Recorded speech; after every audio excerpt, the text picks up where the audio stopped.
Cuando hablamos de hermenéutica y exégesis, estamos hablando de dos hermanas inseparables.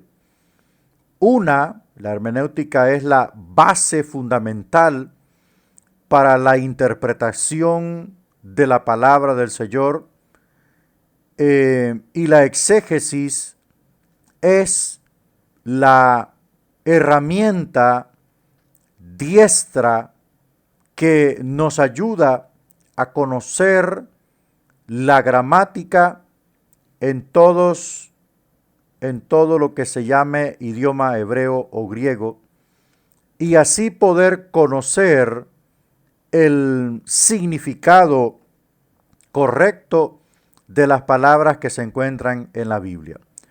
Hay que recordar que la Biblia fue escrita en el idioma tanto hebreo, arameo y griego, pero predominan más el hebreo y el griego. Entonces, por lo menos, o por lo tanto, necesitamos conocer estas figuras retóricas del idioma para que nuestro entendimiento se enriquezca y nuestra comprensión del texto sagrado sea aún más clara. Veamos esta diapositiva acerca de las figuras retóricas. Hoy vamos a ver 12 diapositivas. Dice acá, hemos visto en la regla primera que para la recta comprensión de las escrituras es necesario en cuanto sea posible tomar las palabras en su sentido usual y ordinario, lo que debido al lenguaje usual y figurado de la Biblia y a sus hebraísmos no significa que siempre deben tomarse al pie de la letra. Esa es la primera regla de interpretación en la hermenéutica, tomar las palabras en su sentido usual y ordinario. O sea, si en la Biblia dice vaca, buey, si la Biblia dice serpiente, si la Biblia dice oso, o sea, eso es, ¿verdad? Eso es, o sea, así como está allí, así es. Entonces, uno de los riesgos el método alegórico de interpretación es que a estos animales que la Biblia menciona se les da espiritualidad, se les aporta o se les induce actitudes o las relacionan con personalidades del cristianismo. En cierta ocasión un predicador hablaba de Daniel capítulo 7. Este capítulo menciona cuatro bestias. Una es un león, otra es un leopardo, otra es un oso. Entonces él decía que estos son tipos de cristianos y que el león pues era un cristiano maduro, fuerte, invencible, y empezó él a apropiarle o inducirle características humanas, espirituales a estos símbolos, ¿verdad? Porque eran símbolos. En la visión de capítulo 7 de Daniel son símbolos.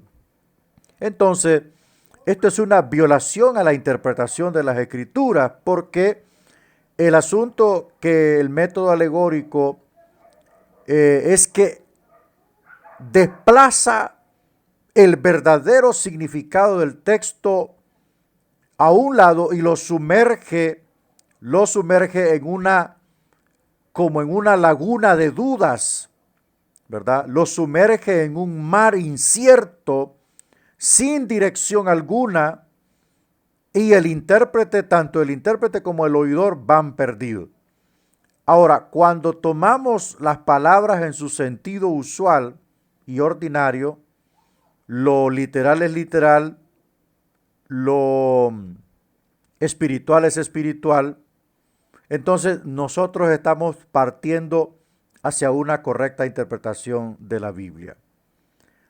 Cuando conocemos que la Biblia fue escrita en un lenguaje figurado, de ya nos lleva a tomar en cuenta otras herramientas para la interpretación. En este caso nos toca conocer figuras retóricas del idioma hebreo para que nosotros con nuestro pensamiento occidental no nos encharquemos en un mar de dudas en la Biblia. Por ejemplo, hay gente que le gusta leer los salmos porque los salmos no ocupan casi mucha interpretación hermenéutica. Hay quien le huye al libro de Apocalipsis, ¿verdad? Le huyen. Entonces, estos libros proféticos o la apocalíptica hebrea, como Daniel, como Malaquías, como Sofonías, como Joel, que hablan, de muchos eventos proféticos, escatológicos, futuristas, demandan de un exégeta que conozca las figuras retóricas, amén, que conozca las figuras de dicción, que conozca la exégesis léxica, la exégesis sintáctica, la sintaxis también del idioma hebreo, para que dé una correcta interpretación de la Biblia. Conforme es el alimento que reciban los niños, así será su crecimiento y su desarrollo. Si es un alimento sólido, nutritivo, enriquecido, su desarrollo y crecimiento será increíble. Pero si es un alimento pobre, que no tiene mucha riqueza, que es algo limitado, entonces el desarrollo será lento, se atrasará en lugar de desarrollarse. Así es la iglesia del Señor, amén. La iglesia necesita recibir un alimento nutrido, un mensaje rico en interpretación de las escrituras, un mensaje que satisfaga el alma humana, que aclare el entendimiento y que nos pueda edificar en la roca que es Cristo Jesús. También hemos ya observado que es preciso familiarizarse con este lenguaje para llegar a comprender sin dificultad cuál es el sentido usual y ordinario de las palabras. Para que el lector consiga algún tanto en esta familiaridad, expondremos a continuación una serie de figuras y hebraísmos, ¿verdad? O sea, costumbrismos del idioma hebreo, con sus correspondientes ejemplos, que precisa estudiar detenidamente. Vamos a ver, la primera figura retórica es la metáfora. La metáfora, esta figura tiene por base alguna semejanza entre dos objetos o hechos, caracterizándose el uno con lo que es propio del otro.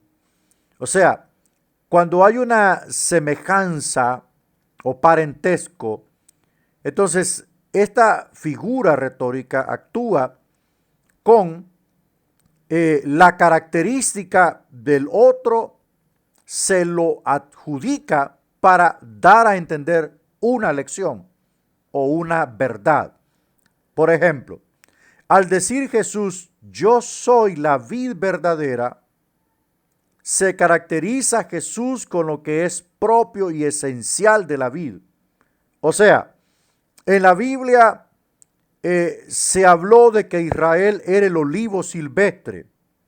Amén. Se habló de que Israel era el olivo silvestre. O sea, esa es una metáfora comparativa acerca de las propiedades, acerca de las características que tiene el olivo silvestre con lo que representa la nación de Israel. Entonces Jesús dice, yo soy la vid verdadera.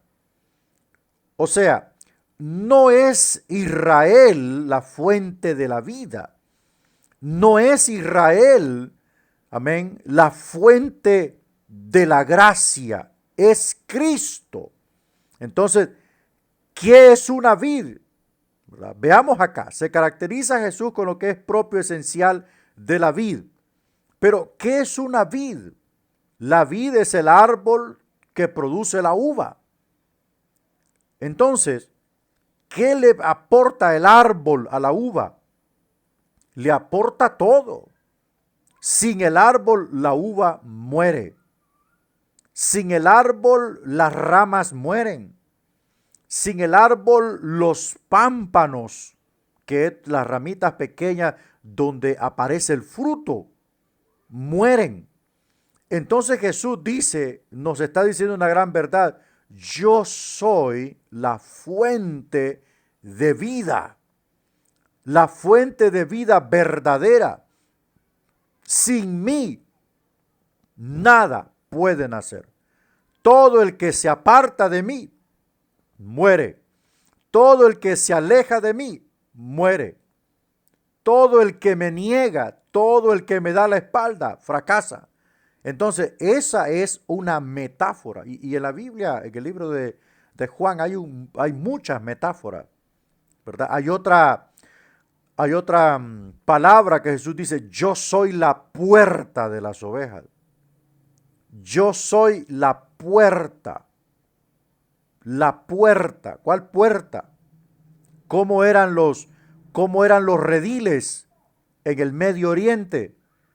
Los rediles no eran al aire libre. No, los rediles eran como en unas cavaduras en la piedra que por dentro eran huecas, ¿verdad? Y esos espacios cerrados producían frescura porque la piedra era fresca por dentro, y eso ayudaba a la oveja a que no muriera de insolación, y ayudaba a la oveja a que no muriera de frío, porque en Israel nevaba. Entonces esa cavadura en la piedra donde metían todas las ovejitas, la puerta era estrictamente a lo ancho de una oveja, y ahí podía pasar el pastor. Entonces ese era el único, y el pastor dormía a la puerta, en la mera entrada dormía el pastor. ¿Ok?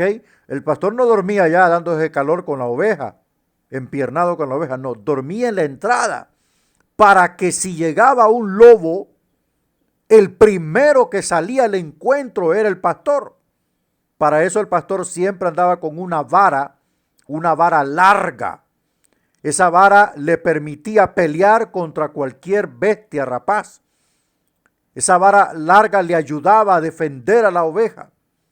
Entonces, por eso Jesús dice: yo soy la puerta de las ovejas. O sea, yo soy el acceso. Yo soy la entrada. ¿A dónde? Al redil del Señor. Y en cierto momento en Juan 14:6 dice: nadie viene al Padre sino por mí. Entonces, no podemos llegar al cielo si primero no somos ovejas. Si primero no entramos por la puerta. Si primero no le creemos ni recibimos al Salvador. Si primero no le damos acceso a nuestra vida al pastor de los pastores. Entonces, esa es otra metáfora. Hay otra palabra que Jesús dijo: yo soy la luz del mundo. Mire, yo soy la luz. Entonces, Jesús se está caracterizando con lo que es propio de la luz. ¿Qué hace la luz? Disipa las tinieblas. Las tinieblas son hasta donde aparece la luz, ¿verdad? Por eso cuando se va la luz todo el mundo se enoja. Yo soy el primero, porque es horrible estar en tinieblas. Es horrible, porque no fuimos creados para vivir en las tinieblas como el murciélago. Nosotros fuimos creados para habitar en luz, porque somos hijos de luz. Entonces Jesús dice: yo soy la luz. Pero ¿cuál luz? Luz que ilumina. Yo soy quien abre el entendimiento de los hombres. Y dice: el que a mí me sigue no andará en tinieblas, sino que tendrás la luz de la vida. Entonces no es luz de la que produce una linterna o una antorcha. Es luz de vida. ¿Y cuál es la luz de vida? El conocimiento. Cuando alguien tiene el conocimiento de Cristo, su cabeza, su forma de pensar ha sido transformada. Ya no es el mismo o la misma de antes, sino que hoy piensa distinto, actúa distinto, ¿verdad? Procede distinto, porque tiene la luz de Cristo en su vida. Bueno, esos son ejemplos de metáfora. Vamos a ver la otra figura retórica, que se llama la sinecdoque. Esta hace uso, mire, hace uso de esta figura cuando la parte se pone por el todo o el todo por la parte. La parte se pone por el todo o el todo por la parte. Ejemplos de pone la parte por el todo. Según el salmista, al decir mi carne posará segura, en lugar de decir mi cuerpo o mi ser, ¿verdad? Que sería el todo. La carne solo es una parte del ser, según el Salmo 16, versículo 9. Entonces, estos ejemplos no es que esto busca o persigue que nos convirtamos en máster en interpretación. No. Lo que busca esto es aclarar el pensamiento del predicador, del maestro, el que predica, el que enseña. En esto sí debe estar versado. En esto sí debe de tener conocimiento, porque entonces imagínese usted un guía tuerto, todos los que lo siguen van a andar tuertos. Un guía ciego, todos los que lo siguen van a ir ciegos.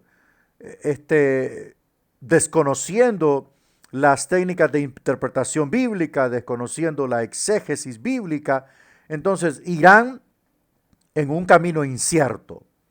Entonces, aquí pone la parte por el todo. Mi carne, en vez de decir mi cuerpo.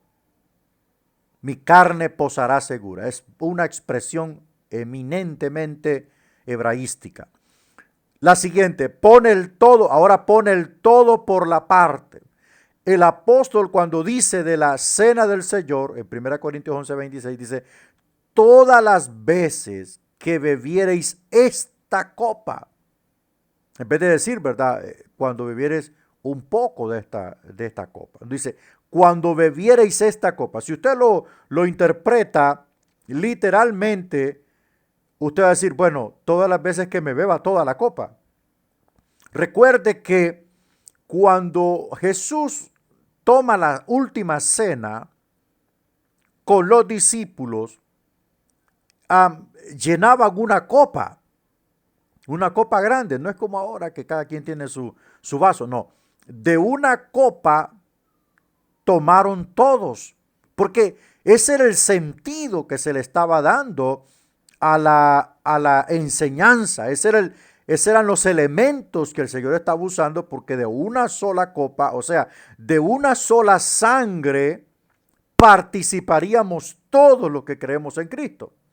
Entonces, el escritor construye su argumento literario y dice, todas las veces que bebiereis esta copa, en lugar de decir bebiereis de esta copa, es decir, parte de lo que hay en la copa. Entonces aquí dice, pone el todo por la parte.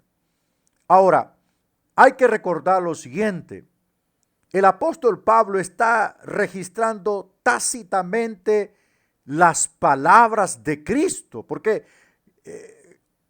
Pablo recibió el evangelio por boca de Cristo. Él no escuchó a Pedro ni escuchó a Juan. No, él no fue discípulo de nadie de eso. Recuerde que Pablo era un fariseo, aferrado, arraigado, celoso, iracundo, violento, radical. Entonces, quien se revela a él fue Jesucristo directamente.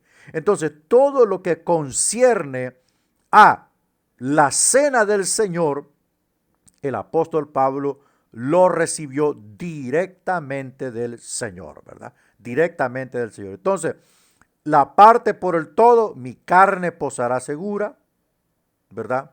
Mi carne posará segura. Y el todo por la parte, todas las veces que bebierais esta copa, en lugar de decir que bebierais de esta copa.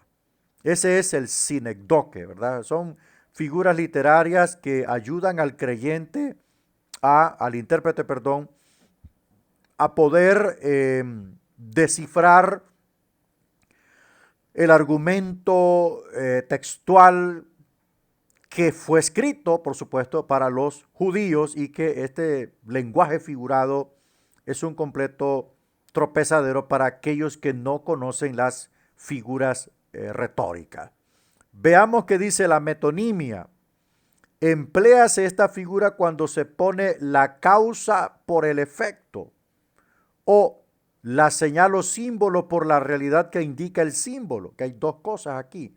Ejemplo, válese Jesús de esta figura poniendo la causa por el efecto, o sea, la causa por el efecto, en vez de decir el efecto, no, sino que la causa. Dice, tienen a Moisés y a los profetas, óiganlos.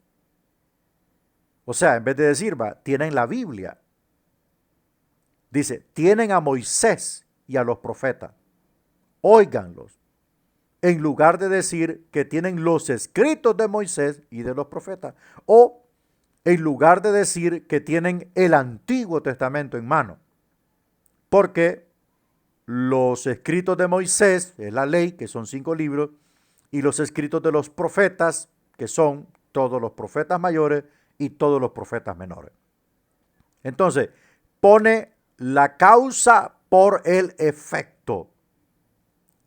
¿Cuál sería entonces la respuesta correcta? El efecto. Y el efecto es lo que produjo la causa de Moisés y lo que produjo la causa de los profetas. ¿Qué escribieron los profetas? Los profetas escribieron todas las palabras de Dios, todos los hechos de los reyes, etcétera, etcétera. ¿Qué fue lo que escribió Moisés? Toda la ley, todo lo que concierne a la ley, todo lo que concierne al templo, todo lo que concierne a las ofrendas, todo lo que concierne a los sacrificios. Entonces, en lugar de decir, allá tienen la Biblia, él dijo, allá tienen a Moisés y a los profetas, a ellos óiganlos. A ellos óiganlos.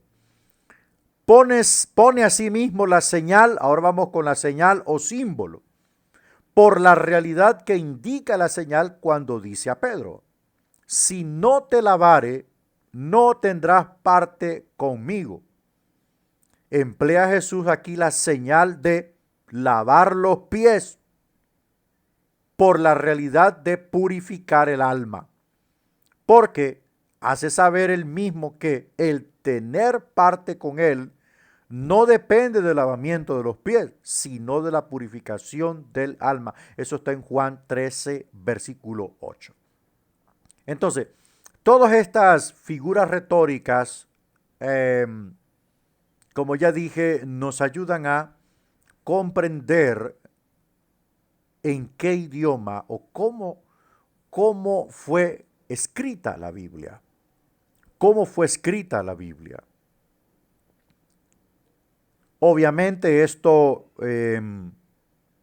aclara nuestro entendimiento, nos ayuda a conocer las raíces del idioma hebreo o del idioma griego, y la verdad que es un privilegio para nosotros poder conocer todo esto. Vamos con la hipérbole. Esta es, yo le llamo la exageración justificada. Esto es la hipérbole. Es la figura por la cual se representa una cosa como mucho más grande o mucho más pequeña, que en realidad es, para presentarla viva a la imaginación.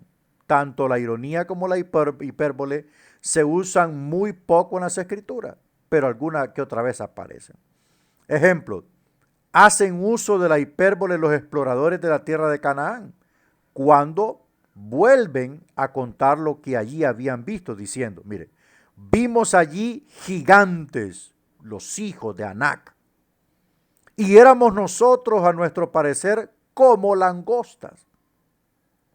Esa es una exageración, ¿va? O sea, los hijos de Anac eran altos, pero tampoco es que eran tan altos como para que los israelitas se vieran como langostas. Una langosta es un animal pequeño, es un insecto. Entonces esto es una exageración del argot hebreo. Otra, las ciudades, dice en otro texto, en el libro de Deuteronomio creo, dice, son grandes y amuralladas hasta el cielo. Números 13:34 y Deuteronomio 1:28. De lo que se ve que estos exploradores hablaban como se acostumbraba. Como se acostumbra entre nosotros al decir una persona a otra, por ejemplo. Le he avisado 1000 veces o le he llamado 1000 veces. Esa es una exageración. Eso usted lo ve a cada día, ¿va? En lugar de decir, le he llamado muchas veces. Nosotros decimos, te he llamado como 1000 veces y vos no respondes el celular. ¿Para qué tenés teléfono? ¿Para qué tenés teléfono, santos, y no respondes? Entonces, esa es una expresión, amén. Es una expresión que si usted lee con detallada minuciosidad, usted va a encontrar esta figura retórica. Usted va a decir, wow, esta es una hipérbole. ¿Por qué? Porque aquí está exagerando. Amén. Aquí está exagerando. Entonces nosotros, esto nos ayuda a, pues, a entrar correctamente en la interpretación de la Biblia. Vamos a la figura retórica, segunda parte. No solo se emplean palabras determinadas en sentido figurado en las escrituras, sino a veces textos o pasajes enteros. Así es que hallamos el uso de la alegoría, por ejemplo, de la fábula, del enigma, del símbolo y de la parábola, figuras que ocurren también en otra clase de literatura. Repito, no solo se emplean palabras en sentido figurado en la escritura, sino a veces textos o pasajes enteros, ¿verdad? Entonces vamos a ver con la alegoría. La alegoría es una figura retórica que generalmente consta de varias metáforas unidas. O sea, son varias metáforas. Ya vimos que la metáfora es aquella que se caracteriza con las propiedades de otra. Y vimos los ejemplos de Jesús caracterizándose con lo que es propio de una puerta, con lo que es propio de la luz, ¿verdad? Y con lo que es propio de la vid.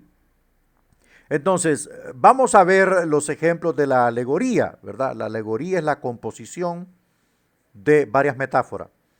Aquí tenemos ejemplos. Tal exposición alegórica nos hace Jesús al decir, yo soy el pan vivo que ha descendido del cielo. Si alguno comiere de este pan, mire, vivirá siempre. Y el pan que yo daré es mi carne, la cual yo daré por la vida del mundo. El que come mi carne, o sea, esto se está extendiendo, ¿va? Y bebe mi sangre, tiene vida eterna. Entonces aquí vemos muchas metáforas, muchas metáforas. Yo soy el pan vivo que descendió del cielo, es uno. Si alguno comiere de este pan vivirá para siempre. 2. Y el pan que yo daré es mi carne. 3. La cual yo daré por la vida del mundo. 4. El que come mi carne y bebe mi sangre tiene vida eterna. 6. Entonces, si usted se va, por ejemplo, a Juan 6, 51 al 65, usted va a encontrar toda esa alegoría allí, ¿verdad? Entonces, ¿podemos decir que la mayoría de las alegorías están en el Evangelio según Juan? Claro que sí. Claro que sí. Ahí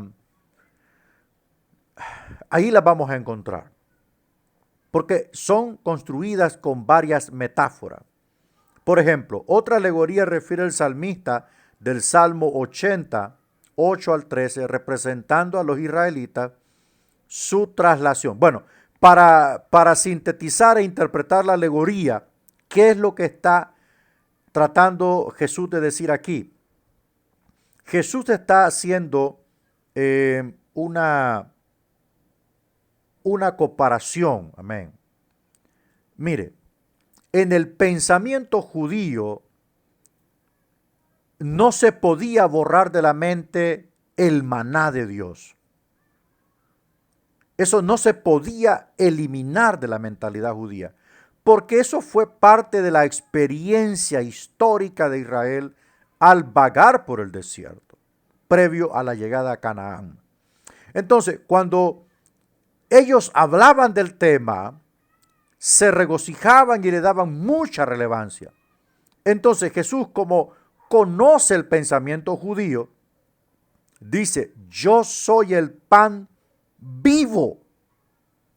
Mire, yo soy el pan vivo que descendió del cielo. Si alguno comiere de este pan, vivirá siempre. Entonces está aclarando y dice, no es el maná el pan del cielo. Porque aclara y dice, vuestros padres comieron el maná y murieron. Entonces dice, el pan que yo le daré es mi carne, la cual yo daré por la vida de este mundo. Entonces está diciendo, mi cuerpo será dado en sacrificio vivo para que el mundo tenga vida. Todo aquel que acepte y se revista de este sacrificio, el cual es mi carne y el derramamiento de mi sangre, vivirá eternamente. Eso es lo que el Señor está enseñándonos allí, ¿verdad? Usted no va a ir a predicar allí, no quiero ver a santos predicando ahí, y comamos una pierna del Señor para que tengamos vida, y comamos un pedazo de carne o un brazo. No, eso es, hermano, fuera de contexto. Jesús se está apropiando de los elementos del pan. ¿Qué es lo que da el pan? El pan sustenta, ¿verdad? El pan sustenta, especialmente cuando es una taza, con una taza de café, con un espresso o un capuchino, el pan sustenta. Usted se alimenta con el pan, porque el alimento más antiguo de la humanidad es el pan. Entonces Jesús dice, si el maná dio alimento o alimentó a los padres en el camino al desierto, yo doy vida, porque yo soy el pan vivo, el pan que produce vida, el pan que sustentó el estómago de los israelitas, ese se murió. Y ellos también se murieron, porque era un alimento temporal, liviano. Pero este pan, dice Jesús, o sea, yo soy más grande que el maná. Yo soy el pan que no solo sustenta el alma, sino da vida. Por eso dice, el que come mi carne. Y los fariseos y los discípulos, ¿verdad? Los discípulos que tenían una mente muy limitada decían, ¿cómo es esto que nos va a dar de comer? Dice, su carne y su sangre. Entonces todavía estaban ellos allí embotellados en esa ignorancia. Pero lo que está diciendo Jesús, el que cree en mi sacrificio y el que recibe mi sacrificio tiene vida eterna. Bueno, otra alegoría que se ve en la Biblia está en el Salmo 80. Vamos a ver el Salmo ahí, saque su espada. Salmo 80, versículo 8 al 13 dice, hiciste venir una vid de Egipto, primer metáfora, relacionando a Israel con una vid. Mire, con una vid. Entonces, este Salmo 80, versículo 8, está diciendo el salmista que también Israel era nombrado como una vid. Pero según lo que vimos nosotros en la metáfora, mire, dice, yo soy la vid verdadera. O sea, es cierto, David dijo que Israel era una vid que salió de Egipto. Pero esta vid puede morir. Pero yo soy eterno y yo doy vida. Mire, por eso dice, yo soy la vid verdadera. no eres tú, Israel. Porque Israel se jactaba, amén. Israel se jactaba de quién era. Los israelitas eran las personas y son las personas más arrogantes y jactanciosas que existen. Porque el ego judío, a pesar de que ha sido pulverizado en la historia, está vivo. Ellos son el pueblo de Dios. Ellos son los portadores de la revelación. Ellos son los portadores de la ley. Ellos vieron a Yahweh en el monte Sinaí, aunque le desobedecieron, ¿verdad? Ellos vieron los milagros, aunque no creyeron. Ellos vieron las maravillas de los profetas, aunque siempre quebrantaron el pacto. Pero ellos son las personas más arrogantes que pueden existir en cuanto al celo religioso. Pero Jesús dice, yo soy la vid verdadera, no eres tú. Porque tú has pisoteado el buen nombre de Jehová. Según dice el libro de Ezequiel capítulo 36, versículo 20 en adelante, dice, Israel ha pisoteado mi nombre, ha profanado mi nombre a las naciones donde ha ido, me ha decepcionado. Entonces por eso Jesús dice, yo soy la vid verdadera, como también él fue el segundo Adán, único, completo y perfecto en obediencia. Entonces, el Salmo dice, hiciste venir una vid de Egipto, esto es Israel. Echaste las naciones y las plantaste. Limpiaste sitio delante de ella e hiciste arraigar sus raíces y llenó la tierra. Otra metáfora. Cuando Israel se planta en Canaán, echaste las naciones, echaste a los amorreos, a los heteos, a los jebuseos, a todos, ¿verdad? Para que Israel tomase posesión de la tierra. Luego, los montes fueron cubiertos de su sombra. O sea, Israel creció. Amén. Ahí está diciendo, otra metáfora, está diciendo el salmista, Israel se hizo grande. Cuando se plantó en Canaán, se hizo grande y se hizo una potencia mundial en días de David y en días de Salomón. Luego dice, y con sus sarmientos los cedros de Dios. O sea, ¿cuáles son los sarmientos? Son los gajos de uva. Los sarmientos son los racimos de uvas, enormes racimos de uvas, y los compara con el árbol del cedro, que el cedro es enorme, o sea, la vid era tan grande que los sarmientos de uvas eran como los cedros del Líbano. Extendió sus vástagos hasta el mar, o sea, extendió todos los retoños de la vid hasta el mar, o sea, se expandió geopolíticamente, ¿no? Y luego dice, y hasta el río sus renuevos. ¿Por qué aportillaste sus vallados? Y la vendimian todos los que pasan por el camino. Mire, 13, la destroza el puerco montés y la bestia del campo la devora. Esto es la condición, cuando dice el puerco montés y la bestia del campo, está haciendo una comparación con las invasiones que después recibió Israel en Tierra Santa. A eso se le llaman los poderes gentílicos, ¿ok? Que invadieron Tierra Santa y despojaron a la nación de Israel de su soberanía, el mayor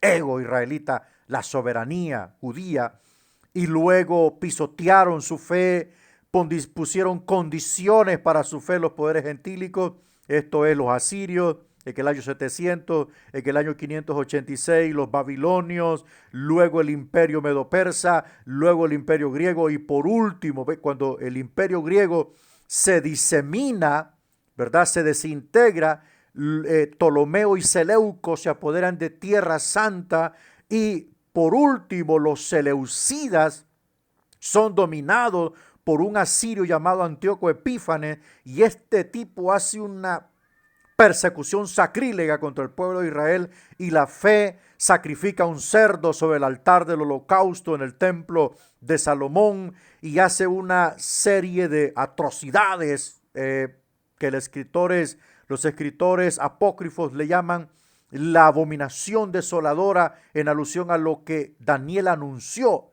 Antíoco Epífanes cumple eso cuando coloca una estatua de Zeus, su dios, en el lugar santísimo. Entonces, luego aparecen los macabeos, y los macabeos derrocan a Antíoco Epifanes y logran una soberanía de 150 años. Después de esto aparece Roma. En el año 64 a.C. aparece Roma con el general Pompeyo y aplasta a los macabeos y impone su régimen de hierro y destrucción sobre Tierra Santa. Y es allí, amén, es allí donde la soberanía de Israel es aplastada. Hasta ahí llegó la monarquía de Israel y se cumple lo que dice el Salmo: ¿por qué aportillaste? O sea, ¿por qué la acercaste?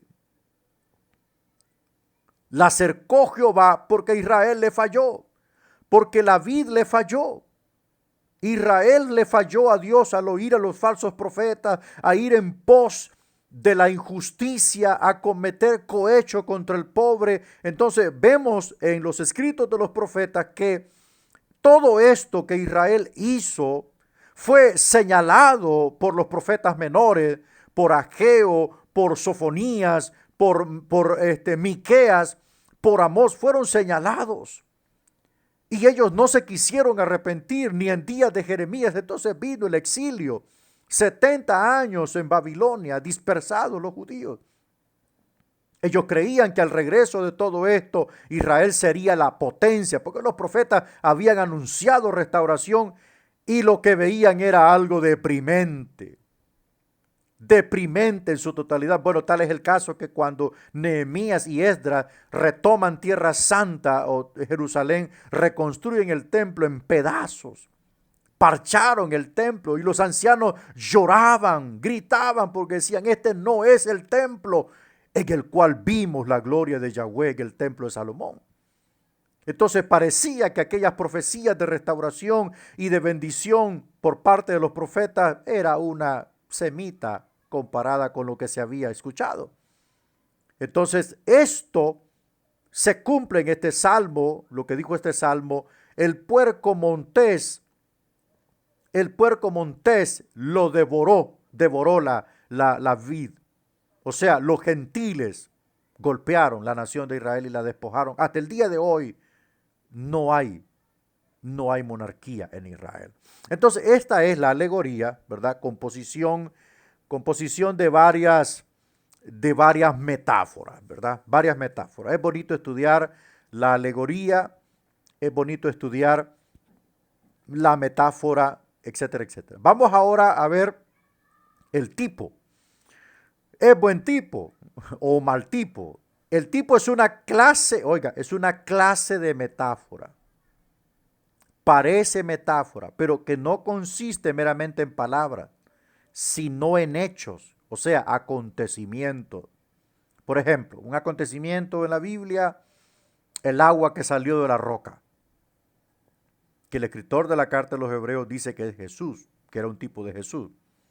Otro acontecimiento en la Biblia: el maná que bajó del cielo, la apertura del mar en dos partes.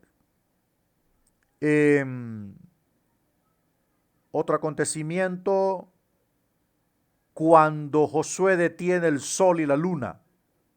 Son acontecimientos tipológicos. Otro acontecimiento: cuando Moisés es rescatado de las aguas. Otro acontecimiento: cuando en el nacimiento de Moisés el faraón manda asesinar a todos los niños recién nacidos. Eso mismo aconteció cuando Jesús, el Señor, nació. Herodes manda a matar a todos los niños menores de 2 años.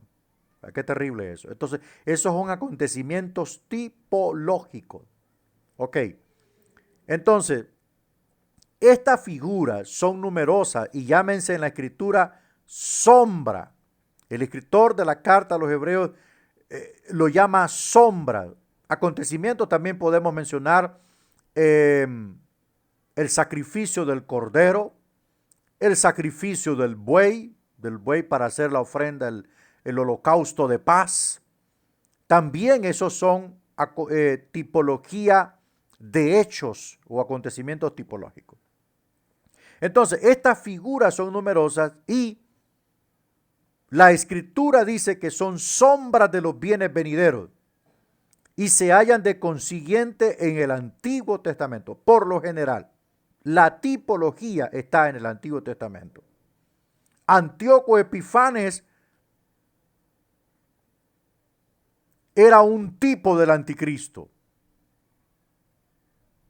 Nerón, un tipo del anticristo. Faraón, un tipo del anticristo. Entonces, estos son acontecimientos tipológicos. Hacen una señalización de lo que viene. Y por supuesto, lo que se cumple en el Nuevo Testamento se le llama antitipo. Porque el tipo es el molde y lo que se echa dentro es el antitipo. O sea, el antitipo es el cumplimiento del tipo.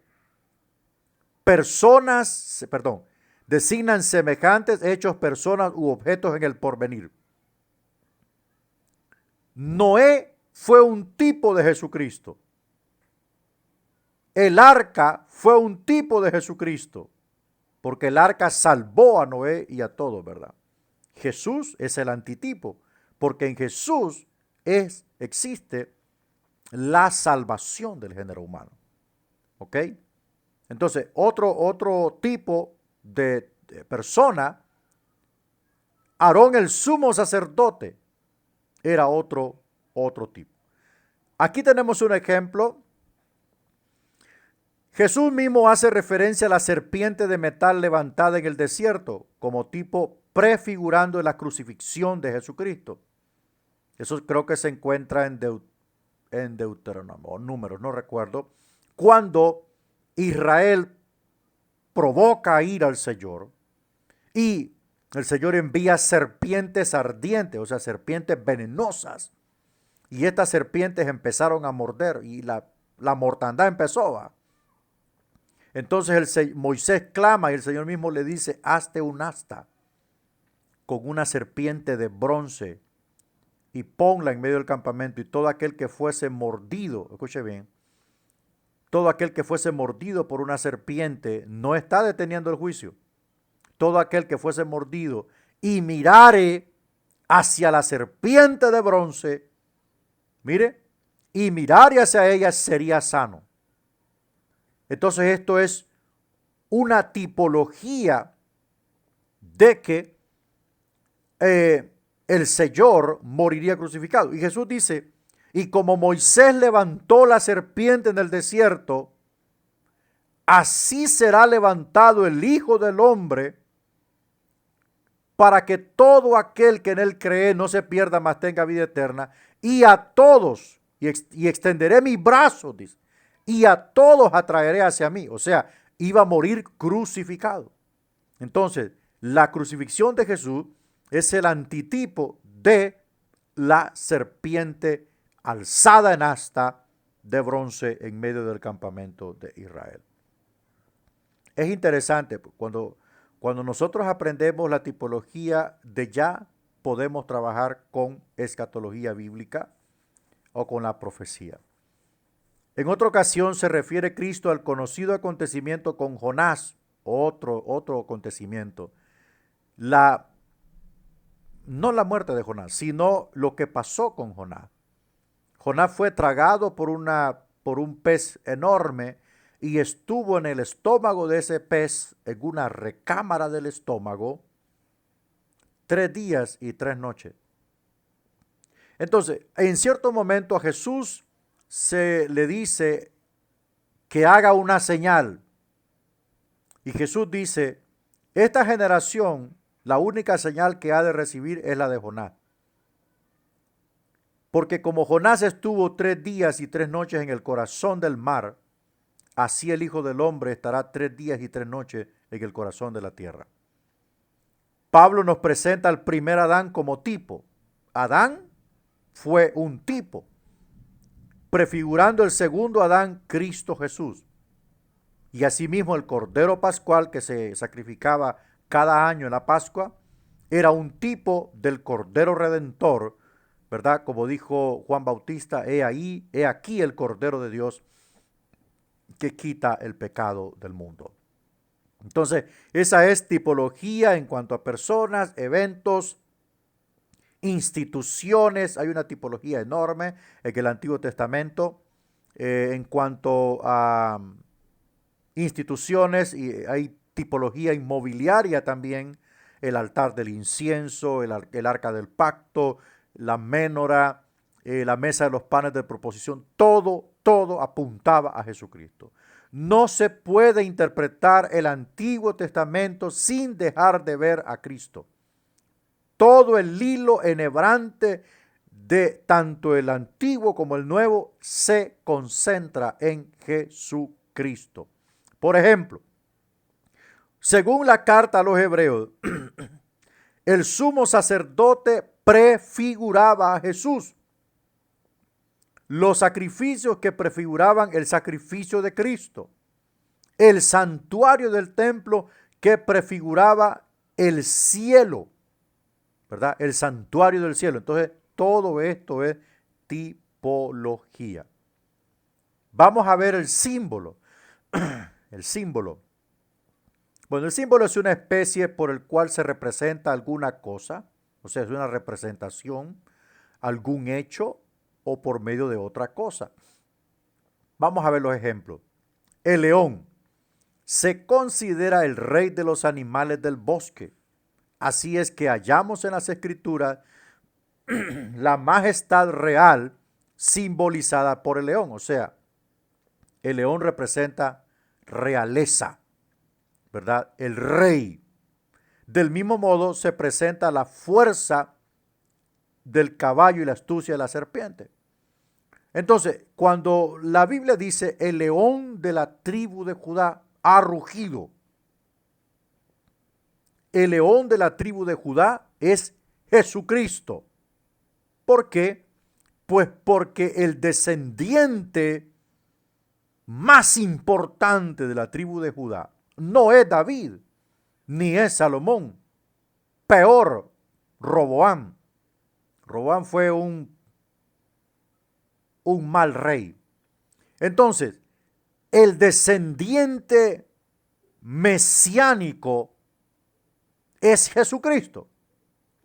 Entonces, Jesucristo posee la virtud de ser rey y también posee la virtud de ser cordero, ¿verdad? De ser cordero también, porque el libro de Apocalipsis dice el Cordero de Dios que fue inmolado desde antes de la fundación del mundo. Posee las dos naturalezas, es rey y es cordero, ¿verdad? Entonces esta simbología pues es más práctica, más digerible, pues el caballo representa la fuerza y la serpiente, yo nunca he visto una serpiente tonta. No, yo nunca he visto una serpiente que le pone la cabeza a la gente para que se la corte. Sed astutos como la serpiente. O sea, mire, sed astutos como la serpiente. No dijo sea venenoso como la serpiente, dijo sea astuto. O sea, no se exponga, sea inteligente, pues vaya. Si va a cruzar la calle, metas el teléfono a la bolsa, no vaya viendo el Facebook cruzando la calle porque hasta ahí llegó San Benito y San Patricio. Allá lo van a ir a recoger a la morgue. No, o sea, uno tiene que ser astuto. Si eso le va a hacer mucho perjuicio, no lo haga. ¿Verdad? Está como aquel que le dice, mire señor, deje de comer tanto chicharrón de chanchito. Porque está el chicharrón de pollo y está el chicharrón de chancho. No coma tanto chicharrón que se va a morir. Pero, mano, o sea, hay que ser astuto. No hay que ser venenoso, sino que hay que ser astuto. La astucia. También dice, y ser mansos como una paloma. Mire que cualquiera se enreda aquí, ¿verdad? Como voy a ser serpiente y paloma al mismo tiempo. No, Está diciendo que no se vaya a exponer. Si los amigos con los que usted frecuenta lo están entruchando a tomar, apártese, ¿verdad? Si la amiga con la que frecuenta la va a meter en un problema porque es muy chambrosa, apártese, no se exponga. Sea astuto, ¿verdad? Sea astuto. La serpiente muerde y se esconde, pero Dios no la está mandando a morder a usted, lo está mandando a ser inteligente. Amén. Y sed mansos como una paloma. O sea, yo no he visto ninguna paloma picándole la cabeza a un caballo para matarlo. No, yo nunca he visto eso, hermano. Jamás. Jamás he visto a una paloma atacando a un ser humano. Nunca. Las he visto más bien en sopa porque el humano se las come. Entonces, hay que ser manso. Eso es lo que nos está diciendo la Biblia. Y eso es pura simbología. Y lo encontramos en la palabra del Señor en todo momento, ¿verdad? Lo encontramos en la palabra del Señor en todo momento.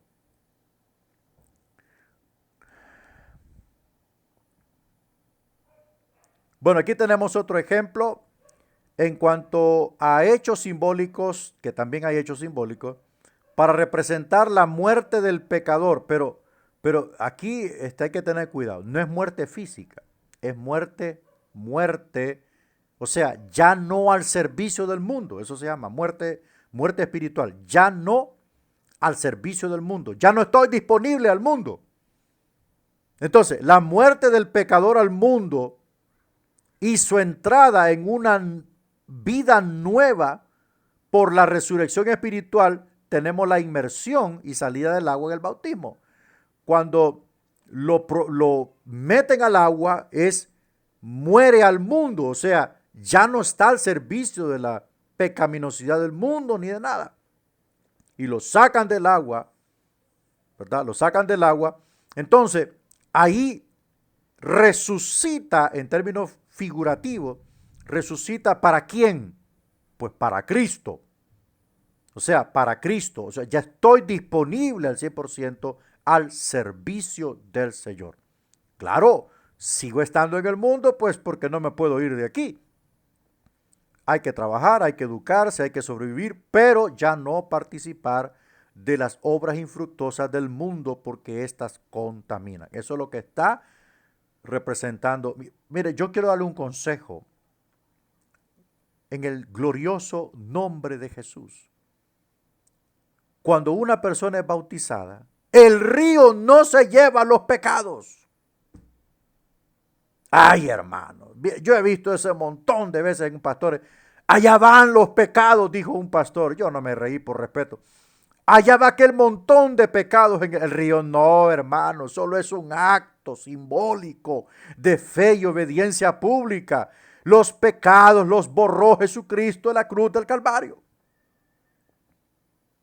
Allá van, dije, los pecados, río abajo, dice. Si así fuera, hermanos, si así fueran las cosas, yo le aseguro que no ocupáramos la fe, solo meternos al río. Eso lo dicen los árabes. El árabe así dice, yo solo me lavo, dice, yo ya me purifiqué, dijo. Yo con un baño ya me purifiqué. Ah, sí, papá, ahí llévatela. Entonces, esto es una simbología, tanto como la cena del Señor. El pan es un símbolo del cuerpo de Cristo. El vino de la uva en la copa es un símbolo de la sangre de Cristo. Los católicos le dieron poder espiritual al pan y a la copa, al vino. Eso se llama transubstanciación de elementos.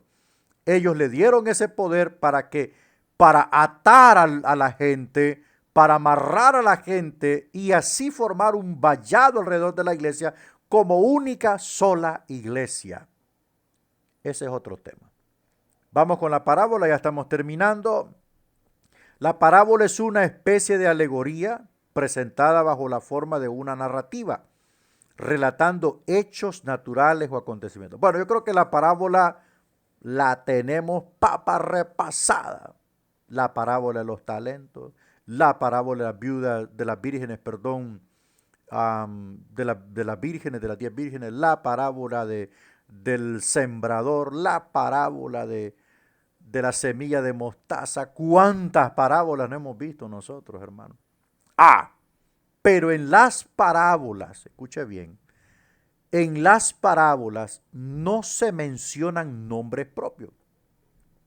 Por ejemplo, cuando Cristo cuenta la historia del rico y el Lázaro, no es una parábola. Amén. No es una parábola. Es un hecho real, porque allí está el distintivo en que hay un género que Jesús usó para predicar, en donde menciona nombres. Por ejemplo, el rico no dijo el nombre, pero dijo que era rico. Y Lázaro sí. Entonces, eso no es una parábola. Eso es una descripción de un hecho real para enseñarnos una grandiosa verdad. Entonces, las parábolas, pues, ya las conocemos. Bueno, terminamos aquí, hermanos, quedamos pendientes con la parte práctica, ¿verdad? La parte práctica, ese video se lo voy a publicar mañana, ¿verdad? Se lo voy a publicar mañana. Y ahí va a ver usted todos los pasos para una exégesis. Ahí va a ver usted, por ejemplo, Mateo 6, 5 al 15, el asunto sobre la oración, que trata, por ejemplo, ese es un argumento que está dentro de un todo que se llama el Sermón del Monte. Y usted va a hacer la exégesis de un asunto. Yo le voy a dar eso. Cuando usted ya mire el video, y usted me dice, pastor, ya miré el video, yo le voy a decir, vuelva a ver el video para que capte bien esa exégesis, porque me interesa que usted me haga un trabajito. Yo le voy a dar el texto y le voy a dar el asunto. Usted solo va a hacer la exégesis, ¿verdad? La exégesis son pasos, hermano. Pasos, pasos, pasos, pasos. Ahí va a ver usted el video, así es que, solo déjeme hacer esto aquí.